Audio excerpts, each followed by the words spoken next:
What's going on, ladies and gentlemen, and welcome to the latest installment of the Penn Sport Network here on the Penn.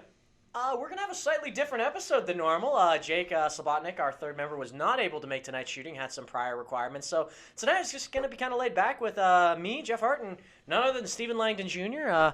I'm kind of excited to talk tonight, Steve. I don't know. How are you feeling tonight? I'm feeling pretty good. Unfortunately, Jake not able to attend our, little recording, but nonetheless, it doesn't mean that we still can't talk about IUP sports. Yep, and as they say, the show must go on. So let's open things up a little bit, Steve.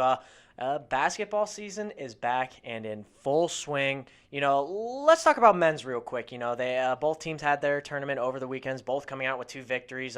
Men's were a little more narrow than the women's. Women's just absolutely dominated this weekend. Steve, tell us a little bit about the men's matchup this weekend. Yeah, the men's team, they struggled in the first half of the West Virginia Westland game, but the strong second half, scoring 50 points in the second half, picked up a big win in the first game of the year.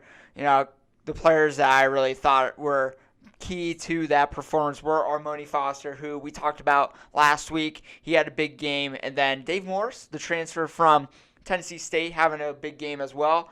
Chucky Humphreys having a nice game with steals, 4 steals, a team high. He was really proud of his performance, really proud of the team's performance after the game when I spoke to him.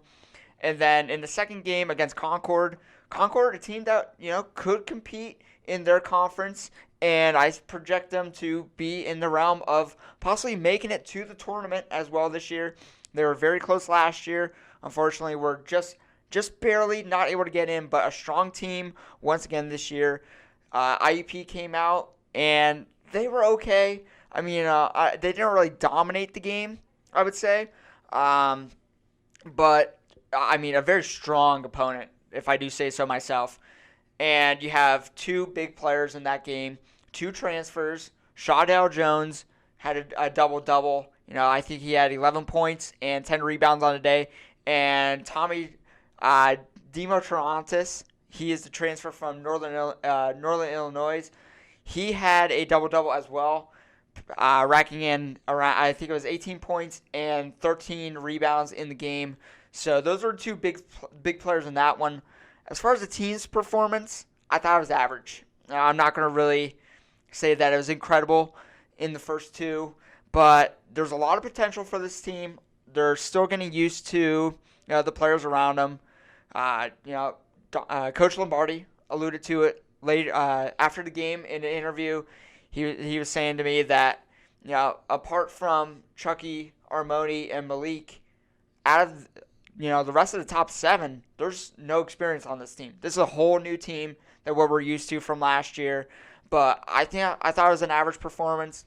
I think the team is going to look good as the year goes on, but to go into the game against Concord and to have a strong victory, I think really proves that the team is going places. I just think that they need to play well together and get used to playing well together in order for this team to go above and beyond like they did last year. All right, so when I was at both games, and my biggest thing when I watched, same team, different players. And what I mean by that is they played exactly the way they did last year, which is they come out a little slow in the first half, they size everyone up. Then in the second half, they start getting hot. They'll go on a run. They'll get a couple key turnovers. Same of what we saw last season. I never really saw a game where we just came out and just absolutely stomped them coming out of the gate. I can't remember too many games where the men's team did that. They're a second-half team. And I think that's one thing that fans need to take into consideration. If you are new to IUP men's basketball, is that they are a strong second-half team. Absolutely. But my biggest thing, Steve, is I don't think this team will go very far until they find someone. They need one of 2 things. Either one, they either need someone to be a guaranteed person who can get their shot off. Right now, we don't really have a playmaker who can get their shot off other than Malik. And as we saw in both those games, Malik was double-teamed the moment he got to the three-point line because they know how dangerous he is. And Malik hit those threes even when he was, which I was very happy with because last season he was very streaky, microwavy with his shooting. The first game he struggled. The second game he really came out. Besides being in foul trouble the entire game, he still had 21 points. Yep. He came out and was just – even in that first game, though, I still saw a lot of growth from him as far as orchestrating the team. He really wasn't asked to do that last year. That was Dante's job, and he really came out and did that. So I was still happy with that result. So they either need someone to, because last year you had Kobo and Dante or Malik. You had three different guys who could get their own shot off and score when your primary, ball handler scorer is being double teamed, and that's what they're seeing from Malik. And that's why they start having troubles because, yeah, we have Armoni, but Steve, I said this multiple times. Armoni, when he tries to go inside, he can't get his shot off. He is a catch-and-shoot guy. He is a catch-and-shoot player. Built enough. I don't even think it's about built. I don't even think it's about built because when you look at guys like Dave Morris, he can get inside and he's fast, he's quick. Like Armoni is a great defender and he's great at shooting, but every time he goes inside, someone steals the ball away. He gets blocked. I just don't think his game is meant to be played inside. He's a 3-and-D. He's a Danny Green. Yep. I mean, I will say that. How many times do you see Danny Green take the ball up and get his own shot? Never. And it's not that he can't, it's just not what his game plays to. But if they can't find someone to do that, which I think they will. I think there's enough talent on this team that they can find it. There is someone in there. I think we see Demo Gerontis as someone. I think Dave Morris could definitely do that depending on how he plays because I see he has a lot. He's very quick with the ball. That's what I love from Morris. He's very quick.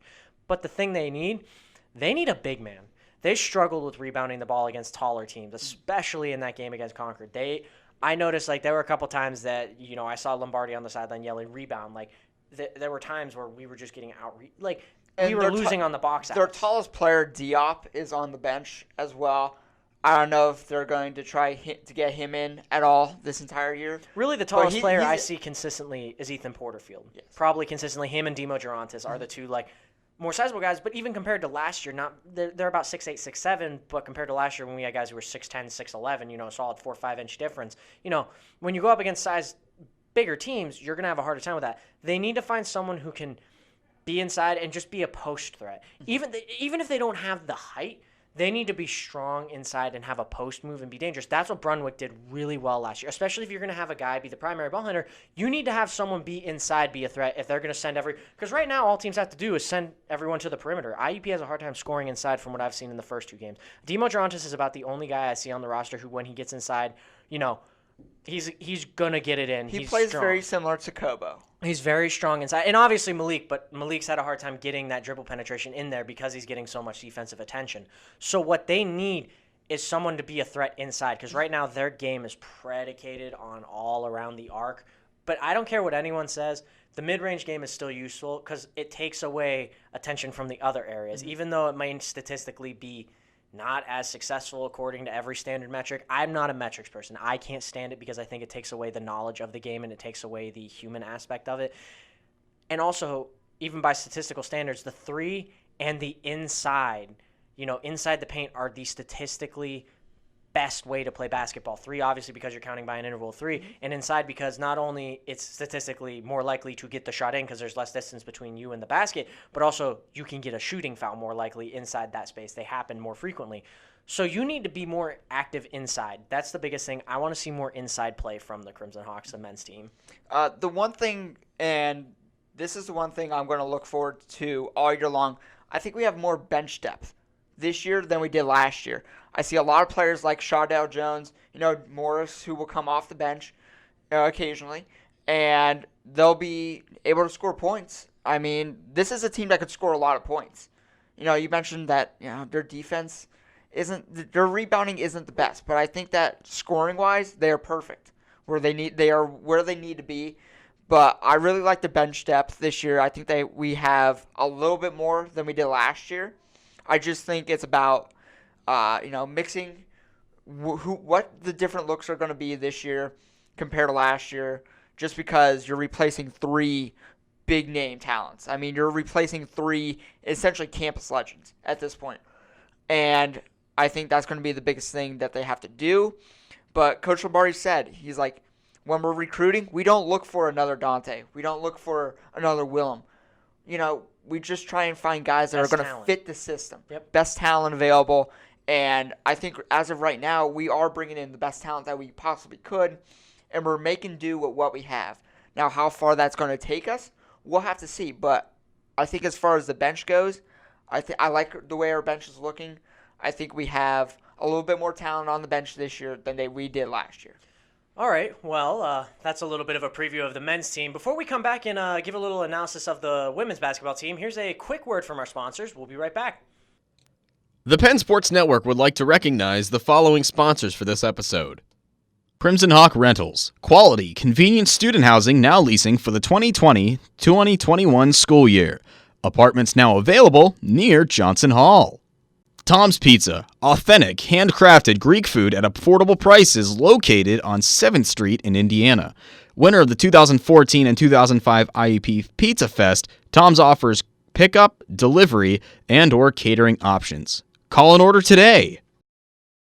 Philadelphia Square Apartments. Their high quality 2, 3, and 4 bedroom units are clean and spacious.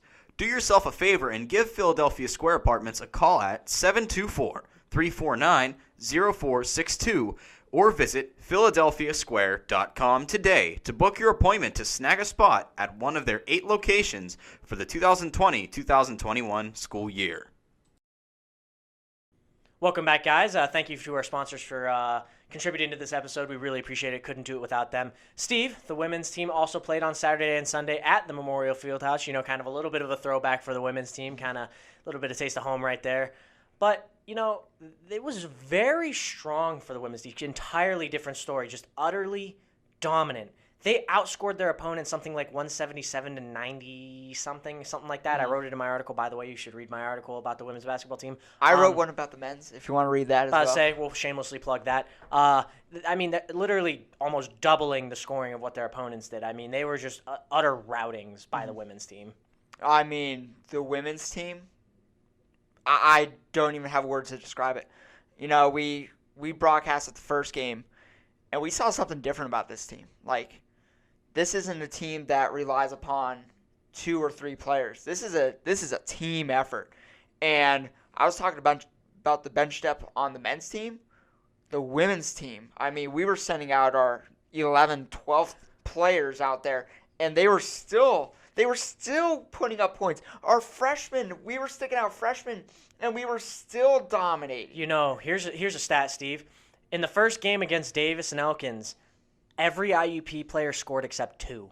That's insane. Every single player except 2 of them. But every single player got playing time. That was the crazy part. Every single player got involved. Literally the starters, whatever you want to say, because it's early in the season to have a set starting lineup, but they were out of the game by midway through the third quarter, barely played. Can we just take a second to talk about Natalie Myers? Yep. My goodness. If you want to talk about someone that was on fire. Steven, when we were commentating the game for 90.1 WIUP FM, we commentate for the women's game, I said during the game, I'm like, someone needs to stop her. Call the fire department. She's on fire. 22 points in her first game, then had a double-double in her next game. Had a double-double, 16 and 10.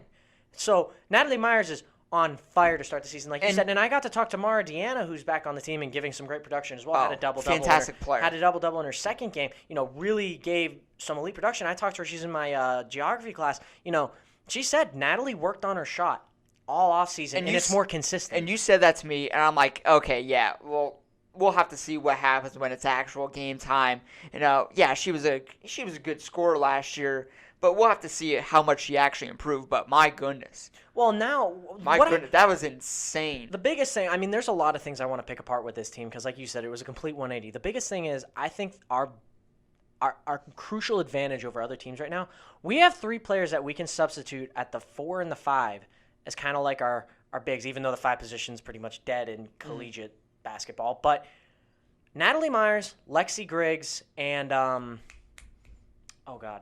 Deanna. Yeah. We have the 3 of them, and we can have a 3-person rotation at that 4 and 5 position whenever 2 are on, the other's off resting. And you could intermittently switch them. Like Lexi Griggs came alive in that second game. Griggs, the amount of good cuts that she was making inside the paint. Inside cuts in the paint. That's what she does best. And Deanna just got a ton of second chance opportunities, and Natalie Myers could stay inside and just orchestrate and just be an offensive threat. Like Myers, I was very surprised, was very much along the perimeter, which is entirely opposite from what we saw last year. Last year, she was just completely inside and was more of a center the whole time, along with Brittany Robinson. But very all three of them can play in that position. Like I saw them in the paint a lot, especially when Natalie started getting in upper past 15 points. She started playing more inside because they started giving her more defensive attention around the arc. And last year it was all about the guards. Everyone was talking about the guards. No, Lauren, Carolyn. This year it's all about the forwards. The big forwards I think were very crucial in both games. Steven, I don't think it's about anyone. It's about everyone. It's not about anyone. It's about everyone, Steven. Let me tell you something, okay? You're talking about the forwards. Justina Mascaro, who was a transfer last year, put up 22 in the second game, and she's more of a guard forward position. Mm-hmm. I mean, Courtney Alexander in the first game, I believe, put up 10. It doesn't matter. And she was looking very efficient from three. I was about to say, and Courtney Alexander can come in, and I think she'll be more of a six-man in the rotation, come in and give you good three-point shooting. But I want to talk about one thing. Everyone's talking about it. The freshman, Maria Cerro. I want to say something right now. If she can continue to develop, which I think she will, Coach McConnell does an excellent job with the squad year in and year out. I don't even want to get into, everyone talked about filling Carolyn Appleby's shoes. Me included, not because we need a new Carolyn, but because you need to have a primary ball handler to orchestrate the team. That was my big worry with this team is we have a freshman coming in and doing this. Maria Cerro, who's from my alma mater of Bethel Park, along with Justina Mascaro, what are the odds? But, I saw, especially in that second game, she was very vocal with the team. She didn't even get a ton of minutes. I'd say she only played half the game, both games, because she's a freshman, obviously.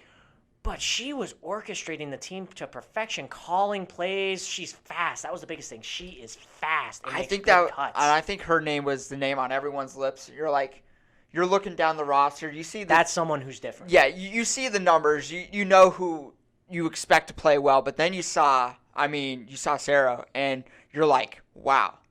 She's a freshman? You can tell right off the bat that this is a player that's special. And she has.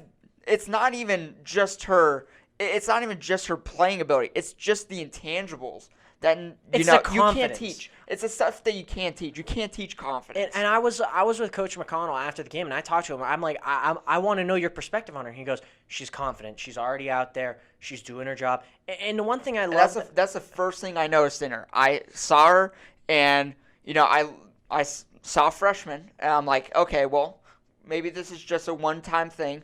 But then, you saw her dribble. She's a fantastic dribbler. Probably just as good as Carolyn was as a senior dribbling the ball. But just the amount of court vision that she has. And what's amazing to me is we haven't even really seen her scoring ability because we don't need it. Mm-hmm. That's not what we need right now. We have 6 or 7 people who can score the ball. Coach McConnell, and I have the quote in my article, anyone can be the leading scorer on any given night, and we already saw that. Justina Mascaro in the second game, Natalie Myers in the first game. It can be someone on an entirely different night, whereas last year, Carolyn was the leading scorer almost every single game. Mm-hmm. Unless Lauren went off or Brittany went off in a certain game to that degree, or you know what I mean. But the one thing I heard from this team, and the one thing that stuck out to me, 24 assists in their first game against Davis and Elkins. They spread the ball. I mean, last year, I talked to Coach McConnell about this. I said, you really ran a 7-second offense. You ran a very Houston Rockets, James Harden type offense. You gave the ball to Carolyn. If you actually took the ball and it wasn't defensive into offense transition, if you actually, off the score, you had Carolyn take the ball. You waited for her to create something. If it wasn't there, she'd dish it out to someone else. I love the passing. It's not that at all. This year, it's spreading. It's a complete 180. It's not even just simple passes around the arc. It's not just simple passes inside passes too. But I mean, the cuts that these players are making are just spectacular. And I don't know if it's the competition. They have a big game against Glenville State coming up this Friday at the KCAC. I'll be broadcasting that one on your alternative source, 90.1 WIEP FM. But I mean, the team looks good, and I mean that's an understatement. And to me, even though, yes, it is lackluster competition, and I'm not singing their praises early because I'm not trying to say, IUP, top contender, title fate. No, I'm not saying that. But what I am saying is I think this has a much better look as a team than we did last year. Because I think last year, especially when Carolyn got hurt for a couple games, we looked totally different. Or even, different. Even look at the tournament, the Final Four. That Final Four game, she went down earlier on. Then we struggled. But she came back. Thank goodness, helped us to bring us back. Unfortunately, we weren't able to win. But at the same time, I mean, this team, Now, we'll have to see once they get into PSAC playoffs Especially and against everything, Cal. especially against Cal, especially against teams like Kutztown. It's, just those kind of teams. But we'll have to see what they're able to do. But this team right now, they're looking just as good as they did last year. They haven't lost a step. No. Honest to God, I think they gained a step compared to last season. But And we're not taking anything away from the players, like the players from last year. absolutely, the players, that was a truly special group, and we saw that with the men's team. Teams have different identities, different years based on your personnel. Last year, that's what they needed. They needed to have it was a big three. It was the big three. It was Carolyn, Lauren, and Brittany. Those were the big three. And there's nothing wrong with that. That works in certain years, like with the Miami Heat big three. That's what the league needed at the time, and it worked for them. But, in today's age of basketball, whether, we see it in the NBA, the Golden State Warriors, or you see whole teams, not just, 2 or 3 people, the rest of the team is garbage. This wasn't a big 3. This is like a big 12. Yeah, I mean, it's everyone down the rotation is good. And last year there were solid role players, but they weren't asked to step into those roles. That's the thing. Like, Natalie Myers may have been capable of this last year, but she didn't have to. She wasn't asked to do so. It's one of those things. Coach McConnell didn't release her. Yeah. It's one of those things. Like, it's almost like you have her caged up just because there's so much talent out there already. And we also don't know what the dynamics are like in that locker room with that. Because, you have to take into account, Carolyn, Lauren, and Brittany are obviously were the most offensively talented players on the team last year. They scored 40 of IUP's points per game. When you start giving other players those points in those big-time moments, it's like, okay, well, what did I do wrong? Why am I suffering? I'm doing a good job. Why are you taking away from my production? So we don't know what those dynamics are. And the word that came out of everyone's mouths, players and coach, unselfish. This team is unselfish, and I love it. Absolutely love it. Absolutely. But that's going to do it for the basketball segment of today's episode. Before we wrap things up, kind of want to preview a little bit of football. Kind of got lost over the weekend with all the basketball, but the football team just did what they always do. I mean, honestly, defeated Embro 35-6, had a strong showing, did not allow Embro to score a single touchdown. Given to Embro's defense, they were down to a third-string quarterback. I mean, a lot of injuries. Tom Coe couldn't play, so definitely a harder game for them. And Embro, give credit where credit's due. Even though their record's pretty anemic at 3-7, they've played very tough against some hard competition. 30 against Slippery Rock. Steven, what are your impressions from that matchup? Yeah, you mentioned the defense, and I always go to Strader this year, leading the team in interceptions. Had another 2 this weekend, Almost 4. But here's the most impressive thing, and I was just curious just to see. So IUP currently is ranked in the top 10 as far as defense for the year. I think they're ranked 8th or 9th for points allowed on defense. And I added up all the scores that the opponents had, and I left out the Slippery Rock game. Now they're giving up about 15 points per game right now. If you take out that 45-point loss to Slippery Rock, they're only allowing 12 points. 12 points per game. Well, and let's also that's incredible. Their defense has been strong, but it's not only their defense, but their offense is one of the top scoring offenses in Division II as well. I mean, they're averaging 44 points per game. Their games are close. It just seems like teams play well against Embro. It's just luck. And defense, like you were talking about, they limited IUP to 0 rushing yards when all was said and done. 0. That was the biggest takeaway. They couldn't get the outside run going. They couldn't get the rushing attack going. But thankfully we have someone like Quentin Maxwell who's able to come in.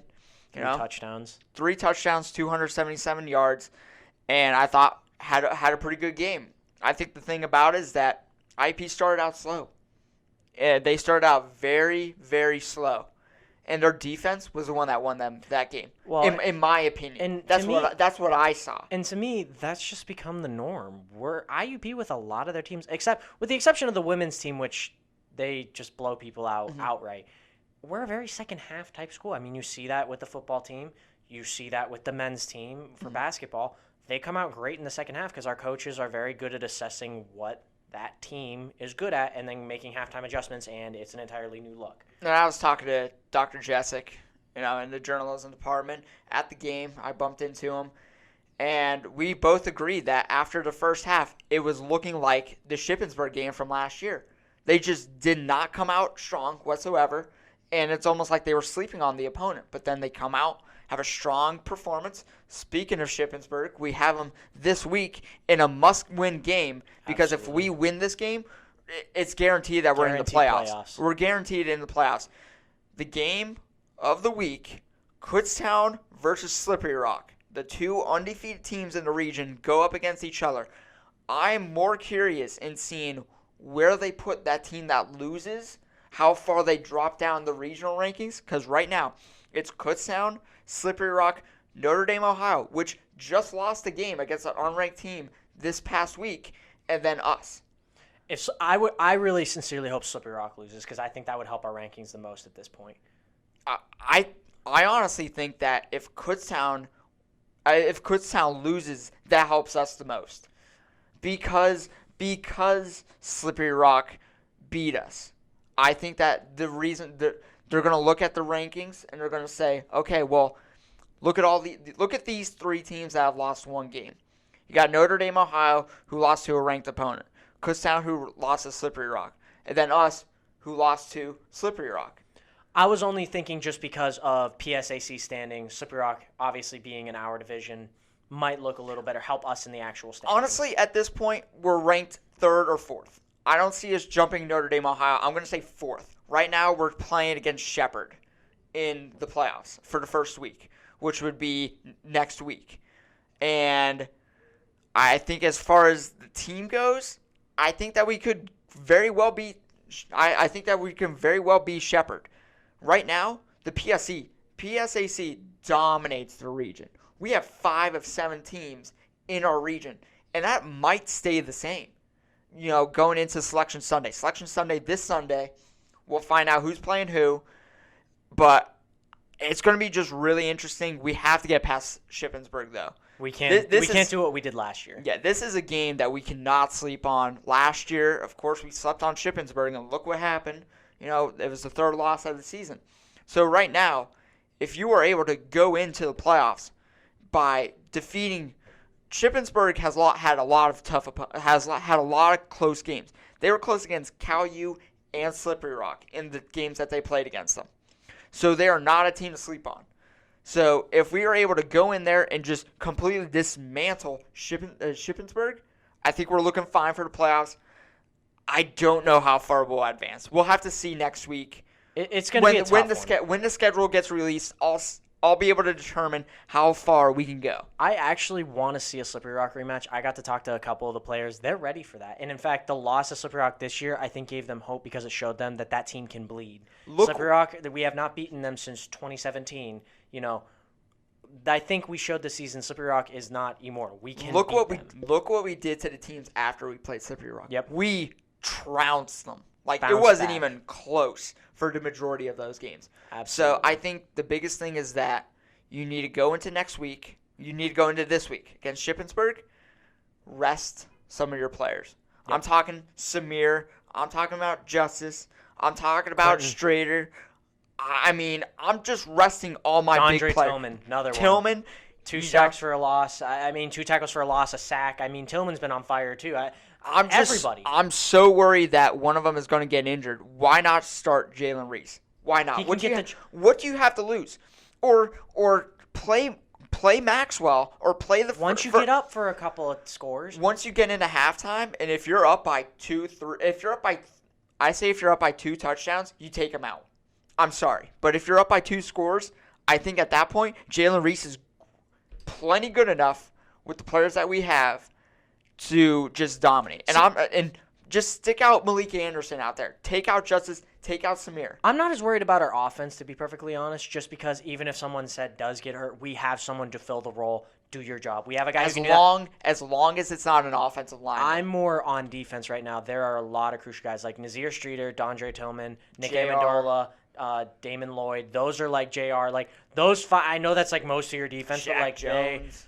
they have just dominated every game. And if you lose, especially Nazir or Dondre Tillman, like your defense is crippled because Tillman dominates the defensive front and Streeter shuts down the secondary. Contrary to belief, I think J.R. Stevens is better than Streeter.